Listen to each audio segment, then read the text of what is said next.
नमस्कार, राष्ट्रवाद में आपका स्वागत है। मैं हूं सुशांत सिन्हा। राष्ट्रवाद यानी देश से बढ़कर कुछ नहीं।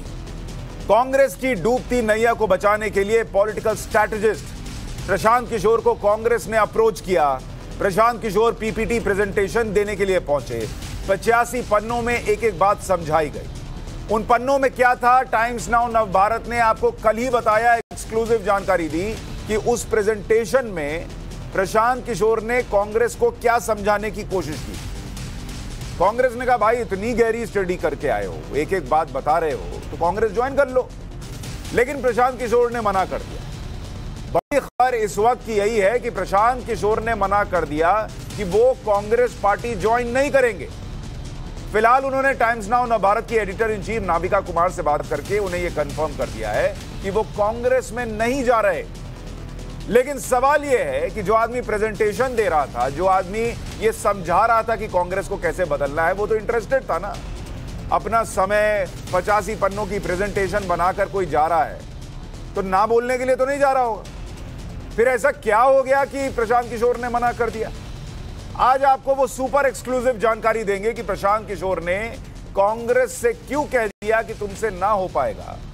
लेकिन उससे पहले आज पूरा ड्रामा जो हुआ वो आपको बता देता हूं। सबसे पहले प्रशांत किशोर ने पर रणदीप सुरजेवाला ने क्या कहा वो देख लीजिए। प्रशांत किशोर के साथ प्रेजेंटेशन और चर्चा के बाद कांग्रेस अध्यक्ष ने एक एम्पावर्ड एक्शन ग्रुप 2024 का गठन किया है। प्रशांत किशोर को जिम्मेदारी के साथ ग्रुप के हिस्से के रूप में पार्टी में शामिल होने के लिए आमंत्रित किया गया, जिसे उन्होंने नकार दिया। कांग्रेस को दिए गए उनके प्रयासों और सुझावों की सराहना करते हैं। ये रणदीप सुरजेवाला ने ट्वीट किया। प्रशांत किशोर ने भी आज 2 ट्वीट किए। पहला ट्वीट किया, फिर उसे डिलीट कर दिया, फिर दूसरा ट्वीट किया। दोनों ट्वीट आपके सामने रख देता हूं, जो अभी है और जो डिलीट हो गया। पहला ट्वीट जो डिलीट किया गया वो भी आपके सामने है, और दूसरा ट्वीट जो है उसमें है कि कांग्रेस का प्रस्ताव अस्वीकार। तो पहला ट्वीट क्या है? कांग्रेस का उदार प्रस्ताव अस्वीकार। मेरी पार्टी में शामिल होने से ज्यादा पार्टी के बुनियादी ढांचे में बदलाव की जरूरत है। ये ट्वीट 1 में। ट्वीट 2 में है, पार्टी को मुझसे ज्यादा बुनियादी ढांचे में बदलाव की जरूरत है। तो प्रशांत किशोर जो ट्वीट कर रहे हैं उसमें भी फेरबदल करके, ये अमूमन होता नहीं, प्रशांत किशोर ट्वीट कर दें इतने बड़े विषय पर और उसके बाद डिलीट करें और फिर जो है दूसरा ट्वीट करें। तो शब्दों में, एक एक शब्द में मैसेज है। लेकिन आपने प्रशांत किशोर के दोनों ट्वीट तो देख लिए। आपने प्रशांत किशोर को लेकर रणदीप सुरजेवाला का ट्वीट देख लिया। अब आगे की खबर जानने के लिए आप उस 85 पन्नों के दस्तावेज को बारीकी से समझिए, जिसे पीपीटी के तौर पर यानी पावर पॉइंट स्लाइड के तौर पर प्रशांत किशोर ने कांग्रेस को प्रेजेंट किया था। इस जो 85 पन्ने का दस्तावेज था, उसके पेज नंबर 28 पर जो लिखा है वो आपको दिखाना चाहता हूं। वहीं पर सारी कहानी है कि प्रशांत किशोर ने मना क्यों कर दिया। क्योंकि जो हमारे पास सूत्रों के हवाले से जानकारी है वो ये कहती है कि यहीं पर मामला अटक गया। इस पन्ने नंबर 28 में यह था कि पार्टी संगठन को लेकर वो सुझाव दे रहे थे कि किस तरीके से यूपीए अध्यक्ष, पहला ऑप्शन उन्होंने दिया था कि यूपीए अध्यक्ष किसी पूर्व कांग्रेस नेता को बना दीजिए। शब्द ध्यान रखिए, पूर्व कांग्रेस नेता। और कांग्रेस अध्यक्ष सोनिया गांधी को रहने दीजिए। उपाध्यक्ष किसी गैर गांधी को बना दीजिए और राहुल गांधी को बना दीजिए संसदीय बोर्ड का नेता, और महासचिव प्रियंका वाड्रा को रहने दीजिए। उन्होंने कहा था इसकी वायबिलिटी होने के चांसेस मॉडरेट हैं और इंपैक्ट जो है वो भी मीडियम है। उन्होंने दूसरा विकल्प क्या दिया? उन्होंने दूसरा विकल्प दिया कि ठीक है, काम कीजिए, यूपीए का चेयरपर्सन सोनिया गांधी को रहने दीजिए, लेकिन कांग्रेस का अध्यक्ष गैर गांधी को बना दीजिए, और उपाध्यक्ष रहने की जरूरत ही नहीं है, राहुल गांधी को संसदीय बोर्ड का नेता बना दीजिए और प्रियंका वाड्रा को आप बना दीजिए महासचिव। इसमें उन्होंने कहा था कि आपके जीतने के चांसेस हाई हो जाएंगे। अब जो वजह निकल कर आ रही हैं उसमें कहा जा रहा है कि कहानी यहीं आकर फंस गई। उसमें उन्होंने जो बातें बताई, और वो पिछला वाला स्लाइड फिर से डालिए, जो हमारे पास जानकारी है उसमें यही कहा गया कि मामला फंसा कि सोनिया गांधी पॉइंट नंबर 1 पर तैयार नहीं थी कि यूपीए का चेयरपर्सन कोई पूर्व कांग्रेसी बन जाए। और पॉइंट नंबर 2 जहां मामला फंस गया वो ये था कि अगर यूपीए की चेयरपर्सन सोनिया गांधी रहे तो कोई गैर गांधी प्रेसिडेंट बन जाए, राहुल गांधी ना बने। यानी गांधी परिवार को ना तो यूपीए चेयरपर्सन की कुर्सी छोड़नी है, ना प्रेसिडेंट की कुर्सी छोड़नी है। और हमारी जानकारी यह कह रही है कि यहीं पर जाकर प्रशांत किशोर ने कह दिया ना। यह सारी जानकारी और इसके क्या मायने हैं, इस पर चर्चा करने के लिए मैं जोड़ना चाह रहा हूं हमारी editor in chief Navika Kumar को। नाविका जी, अगर आप भी आ जाएं, एक कुर्सी आपके लिए भी लगवा देता हूं। ये कुर्सी की लड़ाई बड़ी चल रही है। मैं खड़े होकर बोलने के लिए तैयार हूं क्योंकि जिस तरह प्रशांत किशोर जी ने खड़े खड़े ही टाटा कर दिया, वही हो सकता है। लेकिन अगर मैं आपको बताऊं, ये जो आपने 2 स्लाइड्स दिखाई और पहली स्लाइड, एक बार स्लाइड डालिए। जो पहली स्लाइड है जिसमें कहा गया कि अर्स्टवाइल आईएनसी लीडर, यानी कि पूर्व कांग्रेस कोई लीडर रहा हो तो उसको यूपीए चेयरपर्सन का श्रेय देना चाहिए, ये कांग्रेस का बड़प्पन दिखाएगा। और इस मुद्दे पर मेरी कई बार चर्चा हुई है, प्रशांत किशोर जी से इंटरव्यू हुआ था तो कुछ इंडिकेशन थी, पर उनके आसपास के लोगों से चर्चा हुई है और ये कहना था कि अगर कांग्रेस की अपनी परफॉर्मेंस नीचे गिर रही है तो अगर ये पोजीशन दी जाए तो कोalition एक अच्छा बनेगा, मैसेज कोalition में अच्छा जाएगा। और कोalition में अर्स्टवाइल कांग्रेस लीडर्स कौन हैं?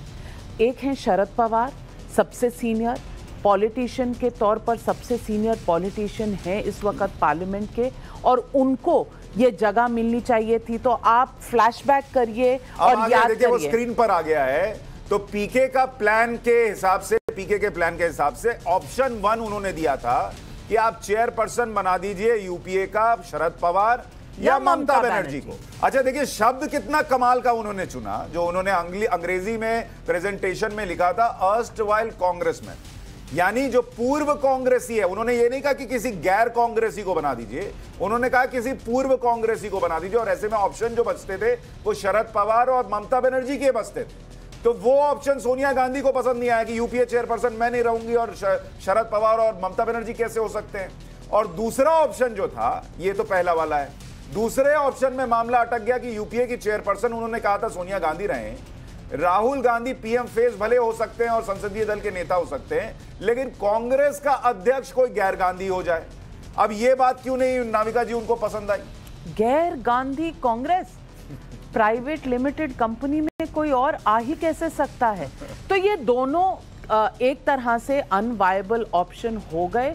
और इसलिए अगर आप देखें तो इससे इम्पैक्ट जो बन रहा है, एक तरफ आपने ये दर्शा दिया कि कांग्रेस पार्टी खुले दिल की पार्टी नहीं है, वो सीनियर लीडर्स जिस तरह का एक्सपीरियंस शरद पवार के पास है या जिस तरह के चुनाव ममता बनर्जी ने बीजेपी के विरुद्ध खेला था चुनाव वेस्ट बंगाल के उसमें, और वो जीत कर आई थी, तो ये ऑपोजिशन का एक बहुत बड़ा आर्ग्यूमेंट था कि जो गुर्दा रखता हो बीजेपी से टक्कर लेने का, उनको बनाया जाना चाहिए यूपीए का चेयरपर्सन।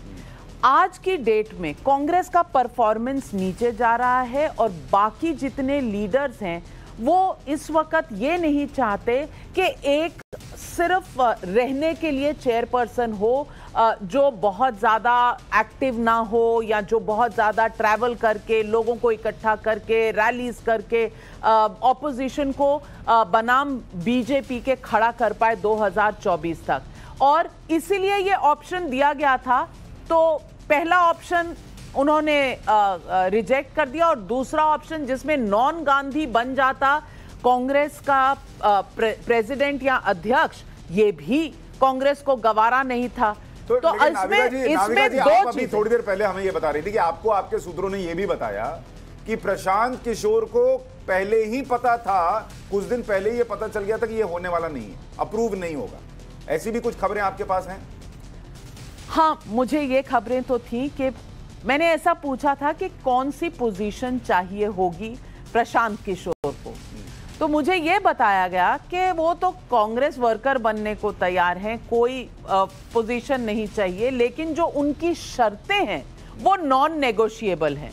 यानी कि जब तक ड्रास्टिक सर्जरी नहीं होगी कांग्रेस पार्टी की और यूपीए की, ये जो पूरा मॉडल है कांग्रेस का, ये अनवायबल है। और आप ये देखेंगे उनकी प्रेजेंटेशन में वायबिलिटी और इम्पैक्ट के वर्ड्स यूज किए गए हैं। तो अनवायबल है, यानी कि ये चल ही नहीं सकता, ये आगे बढ़ ही नहीं सकता। तो और इन दोनों कंडीशंस को रिजेक्ट करने पर जो इम्पैक्ट है, मैं दर्शकों को वो इम्पैक्ट दिखाना चाहूंगी, क्योंकि वो इम्पैक्ट ऑप्शन 1 का ये आके नजर आया। सबसे पहला इम्पैक्ट ये कि आज कांग्रेस पार्टी एक्सपोज हो चुकी है सारी अलायंस में और ये बता चुकी है कि वो कुर्सी छोड़ने को राजी नहीं है, और कुर्सी अगर नहीं छोड़ेगी यानी कि कांग्रेस पार्टी को भरोसा नहीं है या वो देना नहीं चाहते जो कुर्सी है यूपीए चेयरपर्सन की शरद पवार को या ममता बनर्जी को, यानी कि अपना तंग दिल जो कांग्रेस पार्टी का है वो फिर से साबित हो गया।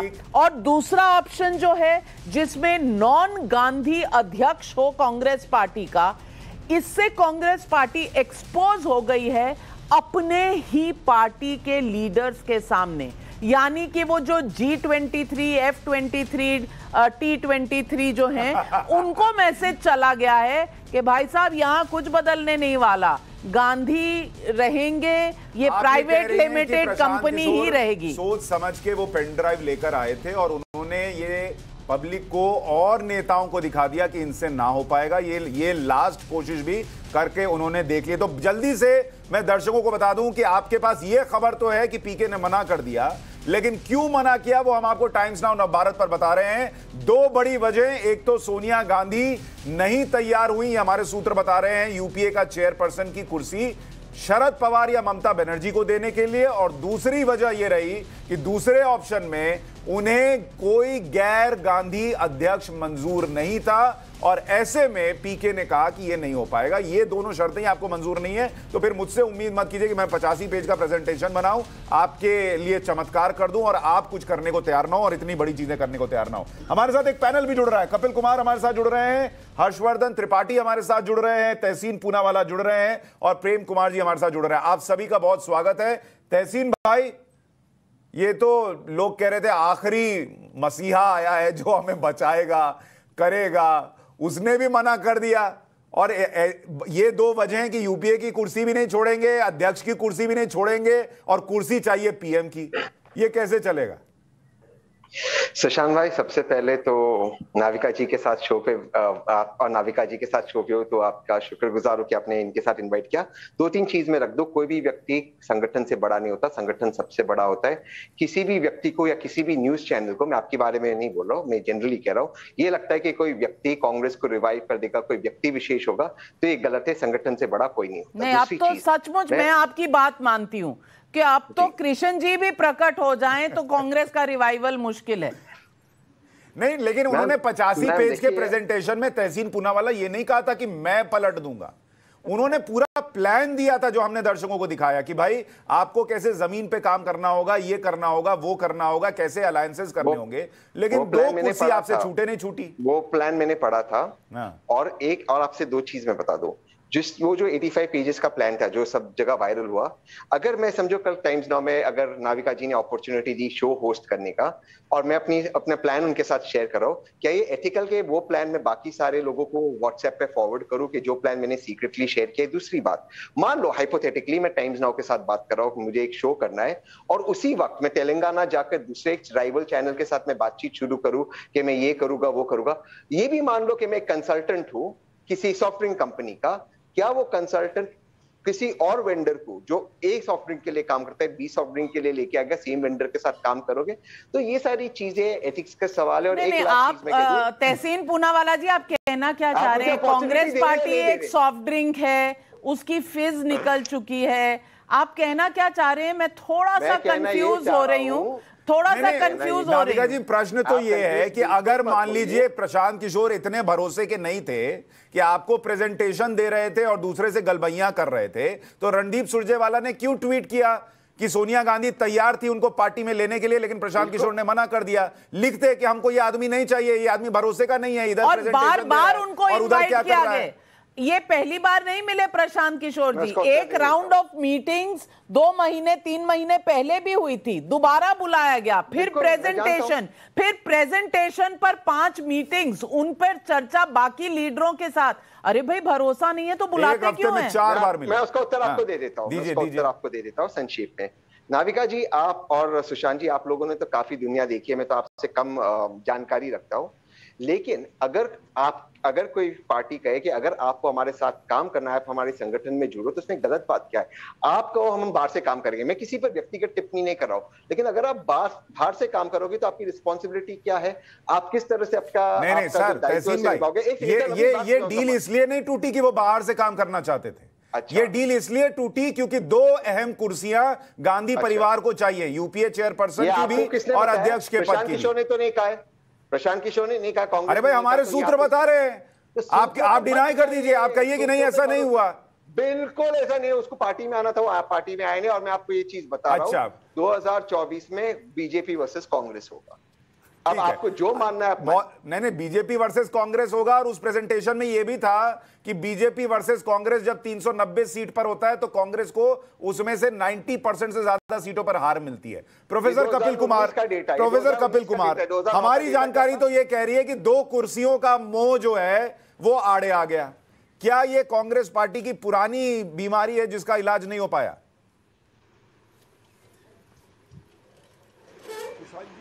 2-3 बातें यहां पे कहना चाहता हूं।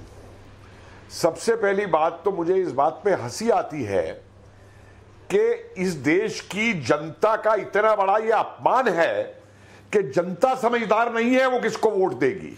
जनता नहीं देख रही कि किसकी नीतियां क्या है, जनता नहीं देख रही कि कौन क्या कर रहा है, और एक एडवर्टाइजिंग एजेंसी का व्यक्ति जो है वो एक पार्टी को चुनाव जितवा देगा। पहली हंसी तो मुझे इस पे आती। पर सर वो एडवर्टाइजिंग एजेंसी का आदमी तो 2014 के पहले मोदी जी के लिए भी काम कर रहा था ना सर, बीजेपी ने भी यूज किया उसको। नहीं, किसी के लिए भी किया, मैं आपको बता दूं। देखिए, मैं प्रजातंत्र के अंदर अपने देश के, मुझे मेरी जनता पे विश्वास है, चाहे कोई भी पार्टी इन एजेंसियों को इस्तेमाल करे, वो देश की जनता का अपमान कर रही है, मैं साफ बात कहूंगा। दूसरी बात सुनिए, कितने अलायंस बने हैं 2014 से इस समय तक? आपने सारे गठबंधन, महागठबंधन, भाई बंधन, बहन बंधन, फूफा, चाचा, भतीजा, सारे बंधनों का नतीजा आपने देख लिया। मोदी जी के खिलाफ हशर क्या हुआ उनका। अभी भी आपके सामने यूपी का गठबंधन आपके सामने है कि उनका हशर क्या हुआ। तीसरी बात, प्रशांत किशोर यहां पे एक बड़ी मजेदार बात कर रहे हैं। वो मैनेजमेंट का एक जो बेसिक प्रिंसिपल है, उस बेसिक प्रिंसिपल को दे रहे हैं कि प्रोडक्ट अगर बाजार में बेचना है तो अगर प्रोडक्ट खराब है तो वो बाजार में नहीं बेचा जा सकता, तो पहले उस प्रोडक्ट को सुधार लो और अच्छे से रैपर में उसको भर लो, फिर उसको बाजार में बेचेंगे। लेकिन कांग्रेस जो है, कांग्रेस ये मानने को ही तैयार नहीं है कि उसका प्रोडक्ट में कोई खराबी है। और मुझे माफ कीजिए, मुझे बड़ा हैरानी होती है जब लोग नाम लेते हैं गांधी परिवार। अरे ये गांधी परिवार कहां से हो गया भैया? मुझे बताइए, प्रियंका गांधी, राहुल गांधी, राजीव गांधी और नेहरू का इससे कोई संबंध नहीं है। नेहरू को हटाने के लिए फेक गांधी परिवार बना दिया गया। गांधी के समय से उठा दिया, और वो भी गांधी नहीं है। नेहरू जी और नहीं क्या सुशांत जी, मैं डिफिकल्ट होगा, इतिहास को ऐसा मोड़ना ही अलाउड नहीं होगा। आप ऐसे परिवार का क्या है? मेरी बात को गलत साबित कीजिए जनाब। सॉरी, मेरी बात को क्या गलत कह रहे हैं बता दीजिए। छोड़ना तो बहुत आसान है, इतिहास से भागना बहुत आसान है। सर प्लीज, मोदी जी के परिवार पे तो क्या क्या नहीं बोल दिया, कुछ बचा नहीं है कहने के लिए। गांधी फैमिली कहां से हो गई? वो फैक्चुअल कह रहे, वो ये नहीं कह रहे कि भाई किसने क्या किया, वो ये कह रहे फैक्चुअल। चलिए छोड़िए, वो गांधी परिवार आज विषय भी नहीं है, वो गांधी परिवार विषय भी नहीं है, छोड़िए उसको। मैं ये कह रहा हूं भाई, और ये पार्टी वो है शशांक जी जो पारिवारिक दास्तां चाहती है, जो पारिवारिक रूल चाहती है पार्टी के अंदर। तो वो तो दिख रहा है ना सर, वही तो अभी तक खबर निकल कर आ रही है। हर्षवर्धन त्रिपाठी, क्या पीके का सुझाव कुछ गलत था कि यूपीए चेयरपर्सन किसी और को बना दीजिए या अध्यक्ष गैर गांधी को बना दीजिए? क्या वही मामला फंस गया और ये दिखाता है कि कांग्रेस पार्टी से ना हो पाएगा? या आखिरी विकल्प था उनका क्या? देखिए सुशांत जी, आज मैं मतलब थोड़ा सा यहाँ जो चर्चा हो रही है, मुझे लगता है कि प्रशांत किशोर के पहलू से चर्चा क्यों होनी चाहिए। प्रशांत किशोर एक अच्छे चुनावी प्रबंधक हैं और उन्होंने अपनी रेलिवेंस बना कर रखी है, लेकिन कांग्रेस जैसी पार्टी में जिसने कभी काम नहीं किया हो वो सुझाव दे, वहां जाकर काम करे, कुछ दिन काम करने के बाद वो भरोसा बनाए और तब वो कहे तब तो ठीक है। या तो वो पैसे ले और चुनाव लड़ाए, लेकिन वो कहेंगे कि हम सुझाव देंगे, हमारे आधार पर इतनी बड़ी पार्टी चलेगी। आप लाख कहें कि कांग्रेस पार्टी बहुत कमजोर स्थिति में है, हम राहुल गांधी की नाकामी पे और उस सब पे बहुत बात कर चुके हैं, लेकिन कांग्रेस पार्टी उसके बावजूद कई राज्यों में अपनी ताकत से सत्ता में है, पूर्ण बहुमत से सत्ता में है। कांग्रेस पार्टी एक ऐसी पार्टी है जिसका कैडर पूरे देश में है भारतीय जनता पार्टी के बाद, और इसलिए अगर ये कांग्रेस पार्टी को ममता बनर्जी की पार्टी, शरद पवार की पार्टी, तेलंगाना में केसीआर की पार्टी, जगन मोहन रेड्डी की पार्टी उस तरह से प्रशांत किशोर ट्रीट करना चाह रहे थे, तो बिल्कुल संगठन के तौर पर कांग्रेस पार्टी के या किसी भी राजनीतिक दल को इसी तरह से व्यवहार करना चाहिए।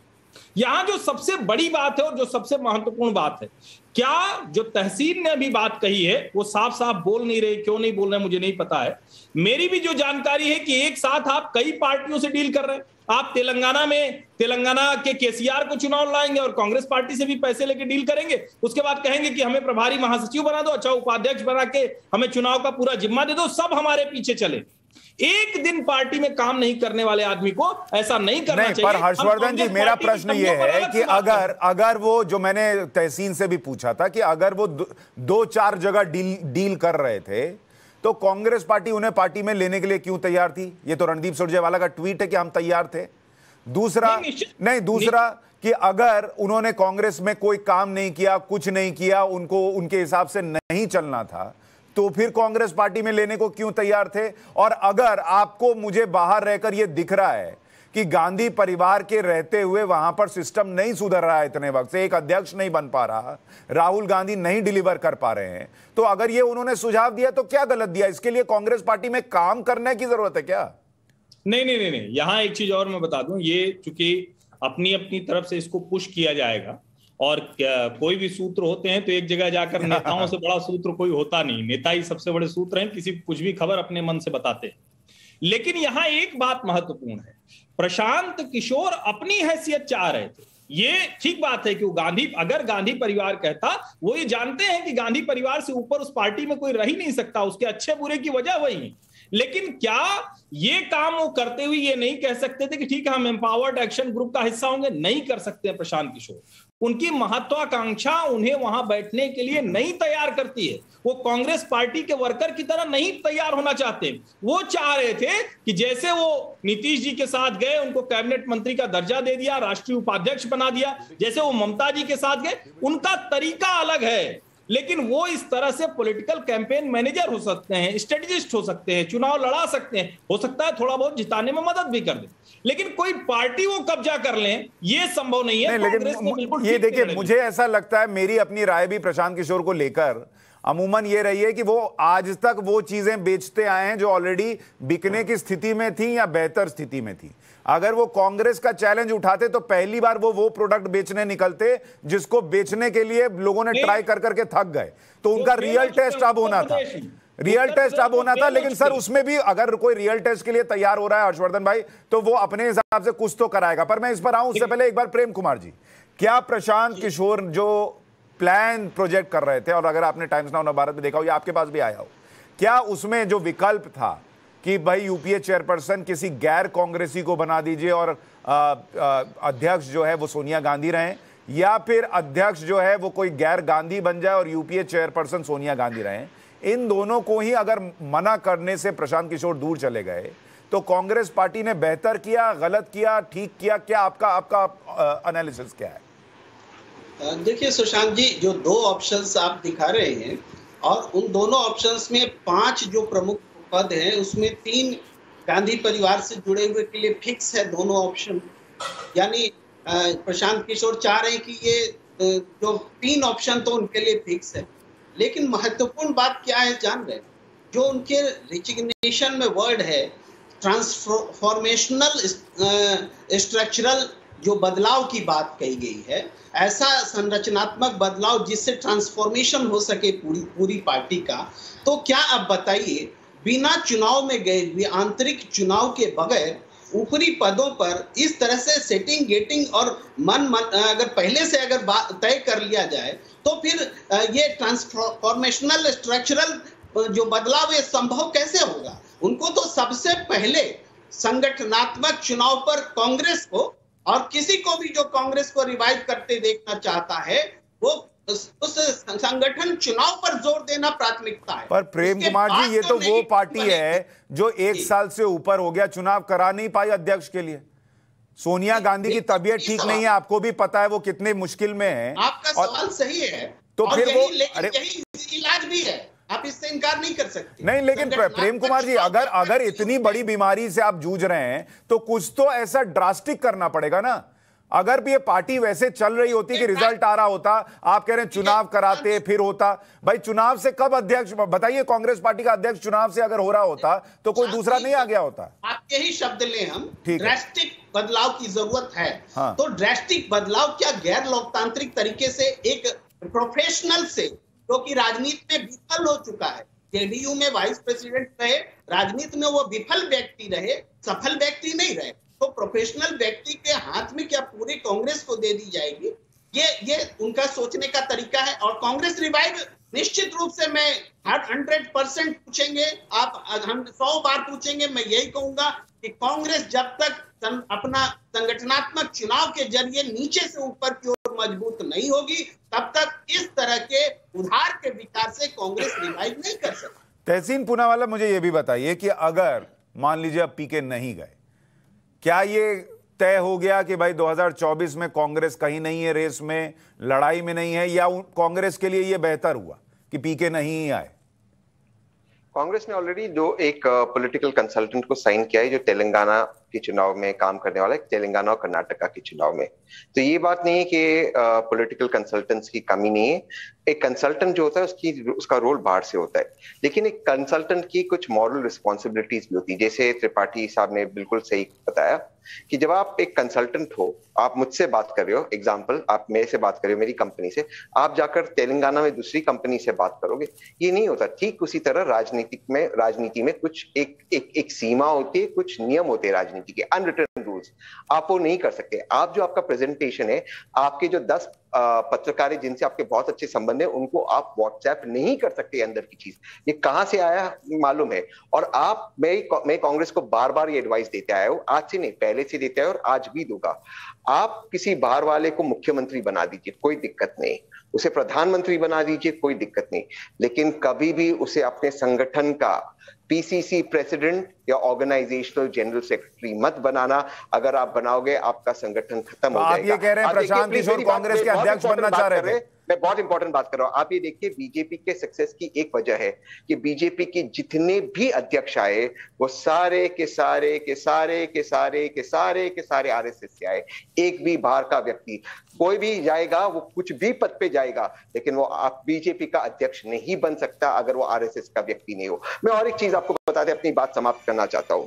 देखिए, आपने कहा कि इसीलिए कांग्रेस में बदलाव नहीं होता है क्योंकि वहां पर चुनाव नहीं होते। सुशांत जी, आपकी जो शायद ज्ञान है थोड़ी सी इसमें शॉर्ट है।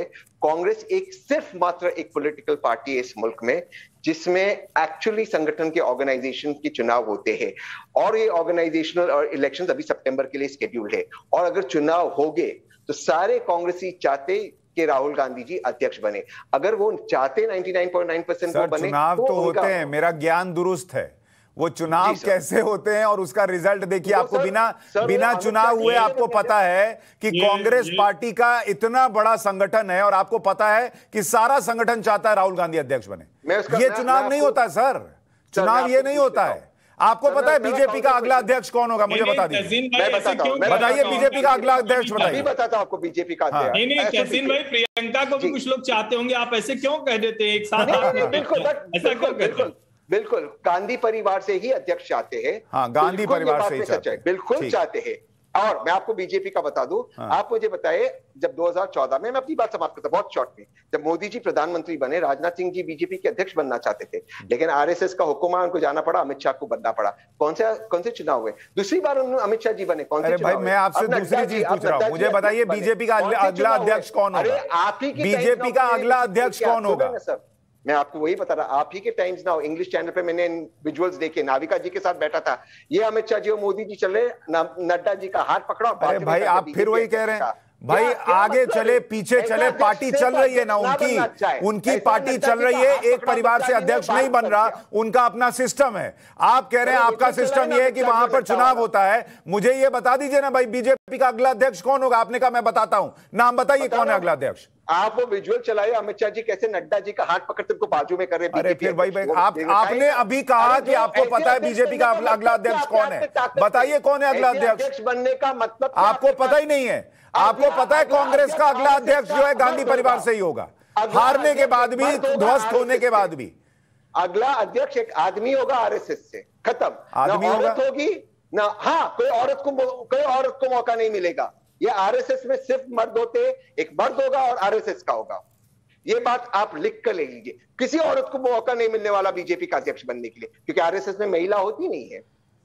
किसी महिला को जबरदस्त विश्लेषण आप कर दिए। आरएसएस का एक आदमी जो है वो अध्यक्ष बनेगा, मतलब इस विश्लेषण से आदमी धराशायी हो जाए। आपने अभी कहा था नाम बताएंगे, अब बताया आदमी होगा, उसके बाद कहिएगा उसके बाल छोटे होंगे या उसके बाल लंबे होंगे। उसके बाल होंगे, मैं ये बता रहा हूं, उसकी 2 आंखें होंगी, मैं भी बता रहा हूं। अगला अध्यक्ष जो बीजेपी का होगा उसकी 2 आंखें होंगी, एक नाक होगा। गजब बात आप कर रहे हैं। कपिल कुमार जी मुझे ये बताइए, कपिल कुमार जी, क्या कांग्रेस पार्टी की समस्या गांधी परिवार में ज्यादा है या कांग्रेस पार्टी की समस्या ऐसे लोगों में ज्यादा है जो कांग्रेस के अंदर की समस्याओं को मानने को तैयार नहीं है और वो वंदना में लगे हुए हैं? देखिए, कांग्रेस की एक मानसिकता है और ये मानसिकता आप पहले से ले जाइए, कई साल पहले से। कांग्रेस में आज तक सिर्फ 2 अध्यक्ष चुनाव से बने हैं। एक त्रिपुरी के अंदर नेताजी सुभाष चंद्र बोस, जिनके साथ क्या व्यवहार कांग्रेस ने किया वो आपके सामने है। दूसरे बने पुरुषोत्तम दास टंडन, उनके साथ क्या व्यवहार कांग्रेस ने किया वो आपके सामने है। अब उसके बाद में परिवार के अलावा किसी व्यक्ति को, देखिए, इन्हें कार्यकारिणी अध्यक्ष भी बनाना होता है तो प्रेसिडेंट से रिजाइन कर देंगे पर कार्यकारिणी अध्यक्ष बने रहेंगे। ये आप देखिए, तो ये एक मानसिकता है कांग्रेस की, इस मानसिकता को आप स्वीकार कीजिए। दूसरी चीज मैं आपको एक बता दूं कि कांग्रेस के अंदर जो वर्कर है, जो ग्रास रूट पे काम करता है, मैंने मेरठ में देखा है। ये एक बेचारे वहां पे होते थे, धर्मेंद्र जी डीसीसी के प्रेसिडेंट थे, इतना काम कांग्रेस का करते थे, लेकिन जब टिकट देने की बात आती थी तब टिकट मोहसिना किदवई को ही मिलता था, उनको टिकट नहीं मिलता था। किस तरीके से कांग्रेस में टिकट बांटे जाते हैं, क्या उन टिकट्स पे ग्रास वर्क, अभी आपने यूपी के चुनाव में ही देख लिया है कि किस तरीके से जिसको इन्होंने अपनी पोस्टर बॉय गर्ल बनाया था, जिस लड़की को प्रियंका गांधी ने, समझे ना, कि वो लड़की हूं क्या, वो नहीं हूं, लड़ सकती हूं क्या, उस पोस्टर गर्ल के साथ टिकट देते समय व्यवहार किया गया। तो इसलिए आपको कांग्रेस के अंदर जो डोमिनेंट मानसिकता है परिवार की, उसको समझना होगा। और ये परिवार कभी भी ऐसे कांग्रेस के लीडर्स, आज आप एक बात देखिए, आज कांग्रेस के दफ्तर में जेएनयू के जो एआईएसएफ के पुराने प्रेसिडेंट हैं वो बैठ के कंट्रोल कर रहे हैं, और जो कांग्रेस के पुराने नेता हैं आप उनसे अंदर खाने बात कर लीजिए, चाहे वो कपिल सिब्बल हो, चाहे गुलाम नबी आजाद हो, चाहे कोई हो। सुनील झाकड़ का क्या हश्र हुआ है वो आज आपने देख लिया है कि राहुल गांधी या प्रियंका या सोनिया से अपॉइंटमेंट लेने के लिए उनको जाके ये जेएनयू के जो नक्सलाइट प्रवृत्ति के लोगों ने कांग्रेस पे कब्जा कर लिया है, उनके आगे जाके हाथ जोड़ने पड़ते हैं। ये अंदर स्थिति है कांग्रेस की। हर्षवर्धन जी, क्या प्रशांत किशोर बाहर से वो वाकई कांग्रेस को बदलने और 2024 को तैयार करने के लिए गए थे, या वो बाहर से भेजे गए थे इसी मैसेज को क्लियरली लोगों तक पहुंचाने के लिए कि इस पार्टी का कुछ नहीं होगा, इस पर वोट बर्बाद मत कीजिए? हर्षवर्धन जी, देखिए सुशांत भाई, दो तीन चीजें हैं। पहली तो सबसे पहले कि आपने बड़ा अच्छा कहा कि तहसीन भाई ने बता दिया कि कौन भाजपा का अध्यक्ष बनेगा, तो वो बड़ा सुंदर था। इससे अच्छा कोई भविष्यवक्ता हो नहीं सकता। लेकिन तथ्य के तौर पर मैं बता दूं कि जितने में माता और पुत्र यानी सोनिया गांधी जी और राहुल गांधी जी सिर्फ अध्यक्ष रहे, उतने में भारतीय जनता पार्टी ने 9 अध्यक्ष बदल दिए। तो ये एक आंकड़ा है और किसी को नहीं पता था कि कौन दूसरा अध्यक्ष होगा। ये अभी कह रहे हैं कि राजनाथ जी को हटा के अमित शाह जी को बना दिया गया, लेकिन इनको ये भी नहीं पता कि अमित शाह के बाद कौन बना और फिर उसके बाद अब कौन बनेगा, उसका अनुमान नहीं। नंबर दो ये कि जब हम कहते हैं कि प्रशांत किशोर का संकट क्या है, तो संकट बड़ा है। अभी तो वो वीडियो वायरल हो गया था ना नीतीश जी वाला, जिसमें उन्होंने कहा था कि अरे वो कैसे आया था, तुम लोगों को नहीं पता है क्या जी? तुम नहीं जानते हो कि अमित शाह बार बार कह रहे थे कि ज्वाइन कराओ उसको, तो हमने जेडीयू में ज्वाइन करा लिया। तो प्रशांत किशोर का ये भी एक बड़ा संकट है कि वो तो मोदी शाह के खुफिया के तौर पर जाने जाते हैं। हर पार्टी में जहां वो जाते हैं ठीक है काम कर रहे हैं, ये बड़ा संकट है। तीसरा संकट क्या है, उन्होंने बहुत बड़े बड़े प्रस्ताव लिए दिए हैं। अब बताइए, आप लोग इतनी देर से पैरवी कर रहे हैं, सब लोग मान लेते हैं एक पश्चिमी महाराष्ट्र की पार्टी है सिर्फ, उसको आप कांग्रेस की अध्यक्ष सोनिया गांधी से बड़ा बता देते हैं, शरद पवार जी को। 5 सांसद की पार्टी है। अब बताइए, उनसे तो ज्यादा कांग्रेस के पास है ना सांसद। और अगर इनकी बात करेंगे ममता जी की, तो वो भी कांग्रेस के आधे से भी कम सांसद है। तो मुझे लगता है कि चूंकि कांग्रेस वो हाल हो गया है कि बुरे दिन में आ गई है, तो जो मोहल्ले के थोड़े मोड़े छुटभैये थे वो भी कह रहे हैं कि अच्छा चलो इसका मजा ले लें, मौज ले लें, और उसमें किसी बाहर वाले को हायर कर लिया है। तो ये भी स्थिति दिख रही है। नहीं, लेकिन इसका मतलब आप ये कह रहे हैं कि ये प्रशांत किशोर उन छुटभैयों ने ही भेजे थे कि जरा मजा लेके आओ? नहीं, मुझे लगता तो यही है। अभी तक जो पूरा घटनाक्रम हुआ है, आप अगर ध्यान से देखें तो जिस तरह से ये बार बार कह रहे हैं कि कांग्रेस को फोकस करना पड़ेगा कि आप उनको रीजनल प्लेयर्स पे छोड़ दीजिए। और 2019 लोकसभा चुनाव के पहले का शरद पवार का वो सबसे बड़ा इंटरव्यू याद कीजिए। वो संभवतः मुझे याद आता है कि आप ही के ग्रुप के अखबार में हुआ था, कि उसमें उन्होंने कहा था कि ये भूल जाना चाहिए कि कोई नेशनल पार्टी लड़ेगी भाजपा से। यहां अलग अलग क्षेत्रों में अलग अलग छत्रप लड़े, कांग्रेस अम्ब्रेला के तौर पर बैठी रहे। अरे भैया, जब दूसरे को सारे पावर हो जाएंगे, चीफ मिनिस्टर दूसरे होंगे, मुख्यमंत्री दूसरे बनाएंगे, तो प्रधानमंत्री क्या अलग से बना देंगे क्या? और ठीक वही रणनीति प्रशांत किशोर कांग्रेस को बेचने की कोशिश कर रहे थे, जिसमें असफल रहे। लेकिन मेरा एक अरमान जो है वो अधूरा रह गया प्रेम कुमार जी। मेरी बड़ी इच्छा थी कि मैं एक बार तो जीवन में देखूं कि प्रशांत किशोर कांग्रेस पार्टी और राहुल गांधी नाम के प्रोडक्ट को बेच पाते हैं कि नहीं। अगर वो ये कर देते तब तो मैं मानता कि वो पीके हैं, नहीं तो जो हवा उन्होंने बना रखी है। और मैं इस बात से तो सहमत हूं कि मीडिया में उनके बहुत साथी हैं, और इस 85 पन्ने में उन्होंने ये भी लिखा था, सुझाव दिया था कि यूट्यूब वाली मीडिया को भी साथ ले लेना है। नहीं, उन्होंने ट्विटर पर स्पेस खूब कराया, आपको ध्यान में होगा ही, खूब कराया, तो पत्रकार कर रहे थे। मेरा ये अरमान अधूरा रह गया प्रेम कुमार जी कि क्या वो वाकई ये प्रोडक्ट बेच पाते। प्रशांत जी, इससे ये भी तय हुआ कि कांग्रेस सेलेबल नहीं है कि आप उसको सेल कर दे। कांग्रेस ऐसी चीज नहीं है जिसको आप बेच सके मार्केट में। बिकने वाले दूसरे होंगे। कांग्रेस ओरिजिनल है, इसको बिकेगी क्यों कांग्रेस? क्यों बिकेगी मार्केट में कांग्रेस? अरे भाई, उसको आप मार्केटिंग स्ट्रेटेजिस्ट बताते हैं और फिर कहते हैं कि कांग्रेस को बेचना नहीं। तो क्या एनजीओ खोलने के लिए आए थे? भाई जो मार्केटिंग स्ट्रेटेजिस्ट है वो बेचेगा ना भाई। अरे बेचने का, प्रेम कुमार जी आप तो एकदम उस पर चले गए वर्ड पे कि बेचने का मतलब जैसे कांग्रेस किसी को बेच रहे हैं।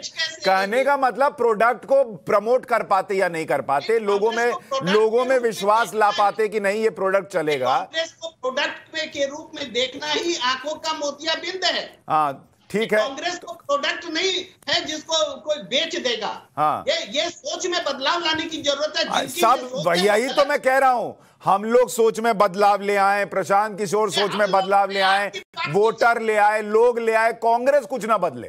देखिए, बदलना जनता को है सुशांत जी, कांग्रेस नहीं बदलेगी। जनता को बदलना है, वो बदले तभी ठीक होगा। सब वाली जो औने पौने वाली जो थिंकिंग है वो सोच है कि कोई जनता को पार्टी को चलाती है। बिल्कुल, जनता को बदलना पड़ेगा अब कांग्रेस को लाने के लिए। जनता बदले, अपने आप को ठीक करे, ऐसे नहीं होता। तो प्रेम कुमार जी अगला एक मिनट तो अगला प्रेजेंटेशन जो प्रशांत किशोर हैं वो पब्लिक को दें कि तुमको बदलना होगा, कांग्रेस पार्टी नहीं बदलेगी।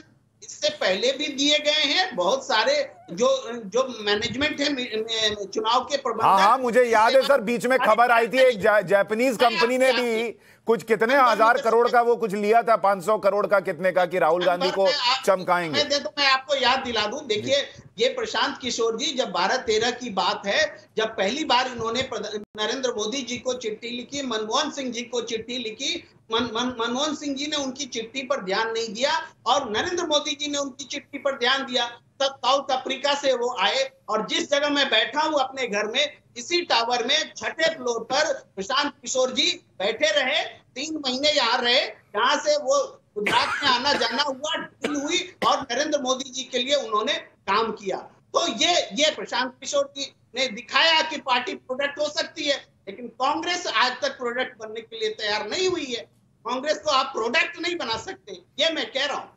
नहीं, कांग्रेस प्रोडक्ट कैसे होगी?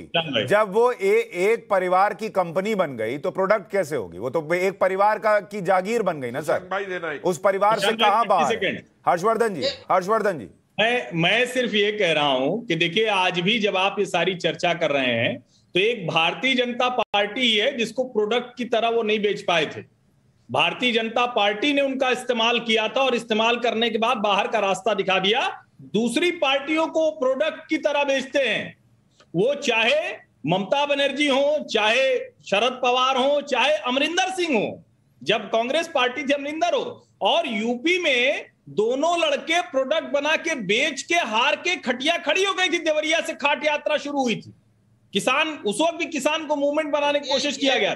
जंतर मंतर आते आते खटिया नहीं बची, जंतर मंतर आते नहीं। लेकिन कपिल कुमार जी, कपिल भाई, मैं तो ये देखिए, हम जो भी कहें प्रोडक्ट था नहीं था, शब्दों में नहीं फंसना है, लेकिन कपिल भाई मैं तो ये मानता हूं कि प्रशांत किशोर जो हैं वो उस जिम के ट्रेनर की तरह हैं, जिनमें एक हुनर ये है कि वो ऑलरेडी 6 पैक वाले को भरोसा दिलाते हैं कि मैं तुम्हारे 6 पैक बना दूंगा। ये तो उनका हुनर है, सामने वाले की गलती नहीं है। नहीं, देखिए, नहीं, मैं एक और उपमा दूंगा आपको। जिन पार्टियों की वो कंसल्टेंसी कर रहे हैं 2014 के बाद से, आप इजाजत दें तो कपिल जी को एक बात, चाहे वो आंध्रा हो, चाहे वो बंगाल हो, चाहे वो बोलने फिर याद दिला दीजिएगा, शरद पवार हो, चाहे वो कांग्रेस हो, ये सारी पार्टियां वो हैं जो पारिवारिक पार्टियां हैं। एनसीपी शरद पवार के बिना नहीं चल सकती, टीएमसी ममता बनर्जी के बिना नहीं चल सकती, अखिलेश यादव को भी ये देने गए थे, समझे आप, और कांग्रेस गांधी, ये सो कॉल्ड गांधी परिवार के बिना नहीं चल सकती। तो वो भी अपना ढूंढते हैं कि कौन सी पार्टी का क्या प्रोडक्ट है। और एक बात और देखिए, प्रोडक्ट आजकल कई कंपनियां बनाती है, पब्लिक लिमिटेड कंपनी होती है, पब्लिक सेक्टर कंपनी होती है, प्राइवेट लिमिटेड कंपनी होती है, और एक होती है फैमिली एंटरप्राइज। ये सारे फैमिली एंटरप्राइज हैं, चाहे वो आप टीएमसी हो, चाहे कांग्रेस हो, चाहे वो केसीआर हो आपका, ये सारे फैमिली एंटरप्राइज है। तो फैमिली एंटरप्राइजेस को किशोर कुमार जी, ये प्रशांत किशोर क्या नाम है इनका, ये भाई मैं तो उस दिन सोच रहा था कि मैं भी रिटायर हो गया हुआ हूं, मैं भी एक कंपनी खोल दूं, तो इनसे अच्छे तो कई सुधार मेरे पे भी होंगे। हैं, ये लोग करोड़ों रुपए कमाते हैं इस पे, और मुझे तो हंसी उन पे आती है जो इनको करोड़ों रुपए देते हैं। आपके पास सुझाव होंगे, लेकिन चलता वो है जो गंजे को कंगी बेच पाए, वो हुनर होता है। वो हुनर आपके पास है तब तो बात बनती है, नहीं तो नहीं बनती। प्रेम कुमार जी, आ रहा हूं तहसीन भाई, प्रेम कुमार जी आप कुछ बोलना चाह रहे थे? हाँ, मैं बस इतना बोलना चाह रहा हूं कि थोड़ी देर पहले प्रोफेसर साहब कह रहे थे कि कांग्रेस में कम्युनिस्टों का कब्जा हो गया है, वहां जाके लोग हाथ जोड़ते हैं। ये प्रोफेसर साहब खुद कम्युनिस्ट हैं, खुद कम्युनिस्ट रहे हैं, और आज स्क्रीन पर उनका अरे मैं नहीं हूं भैया, इस गलत फहमी में मत रहिए प्रेम कुमार जी। मैं कम्युनिस्टों को 1996 में लात मार आया था, समझे? ना मैं कम्युनिस्ट हूं, ना मैं बीजेपी हूं, मैं राष्ट्रवादी हूं, मैं आपकी तरह अपने को बेचने वाला नहीं हूं। आइए, हाँ, कम्युनिस्टों, अरे आप छोड़िए, और जितना कम्युनिस्टों को मैं जानता हूं। अरे लेकिन प्रेम कुमार जी, मैं ये कह रहा हूं, सुनिए, एक तो वो कह रहे हैं कि वो कम्युनिस्ट है नहीं, दूसरी बात मैं ये कह रहा हूं, अगर मान लीजिए कोई कम्युनिस्ट रहा है और उसकी आंखें खुल गई, उसको समझ में आ गया कि पहले गलती की थी, तो इसमें क्या गलत है? आंखें तो खुलनी ही चाहिए।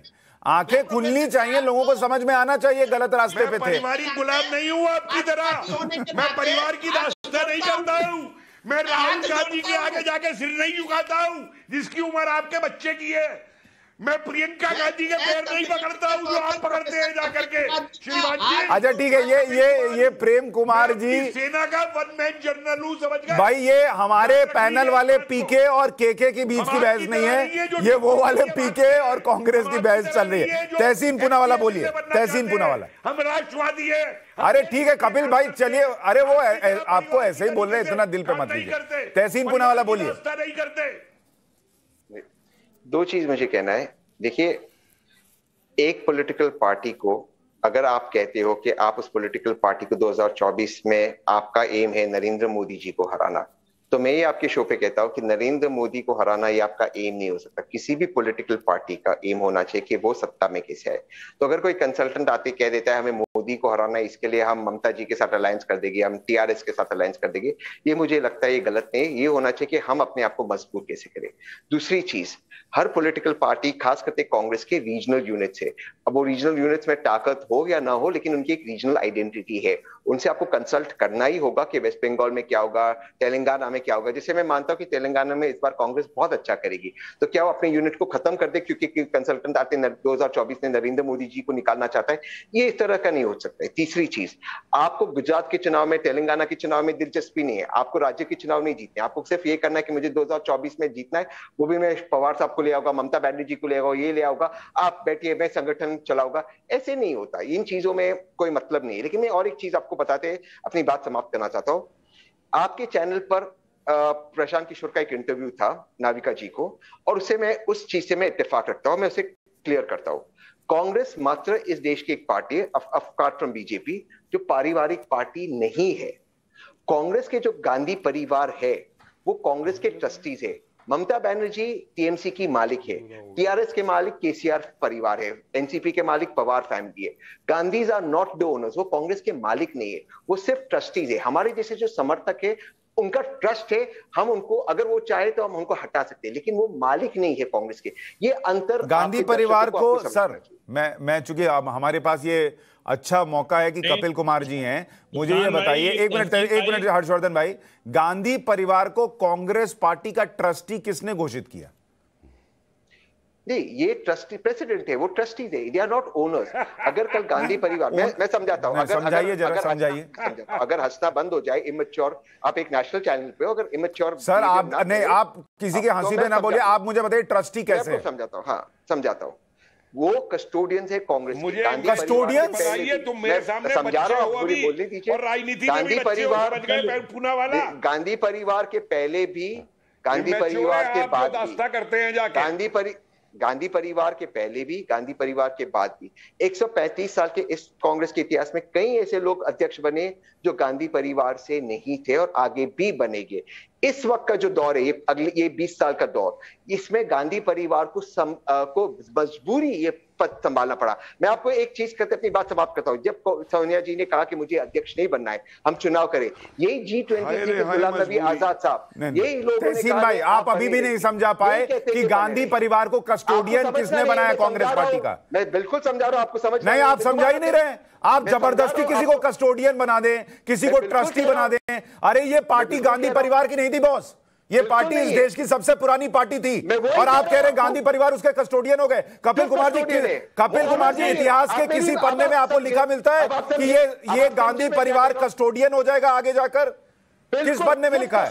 तहसीन पूनावाला, आपके लिए वो कस्टोडियन भी हो जाएंगे और कांग्रेस पार्टी के भगवान भी हो जाएंगे। मैं फैक्ट पर बात कर रहा हूं। कपिल कुमार जी बताइए। कस्टोडियन जी, देश की सबसे पुरानी पार्टी है, देश की पार्टी है। सुशांत जी, ये ऐसे कस्टोडियन हैं जो खुद अध्यक्ष पद से इस्तीफा देते हैं। तहसीन मेरे पास समय नहीं, अध्यक्ष पद से इस्तीफा देने के बाद को खुद को कार्यकारिणी अध्यक्ष बना लेते हैं, समझिए, खुद वो बना लेते हैं अपने आप। मुझको आप ये बताइए कि कांग्रेस की, देखिए तहसीन पूनावाला साहब, कांग्रेस को अगर आपको सुधारना है ना, सीमा होती है, एक सीमा होती है झूठ बोलने की। यही बनना चाहती थी सर तहसीन भाई, एक मिनट, तहसीन भाई, मुझे नहीं पता झूठ बोलने की सीमा होती है नहीं होती है, लेकिन वंदना की सीमा होती है। कांग्रेस पार्टी को इस देश में विपक्ष के तौर पर खड़ा होना चाहिए। आप जैसे लोग खड़ा नहीं होने दे रहे, सिर्फ इसलिए कि आप लोग जो है एक परिवार के पीछे घूम रहे हैं, बिल्कुल परिवार के पीछे घूम रहे हैं। आप लोग उस पर चर्चा ही नहीं होने देते कि कांग्रेस पार्टी कैसे रिवाइव होगी। बस गांधी परिवार, गांधी परिवार, गांधी परिवार।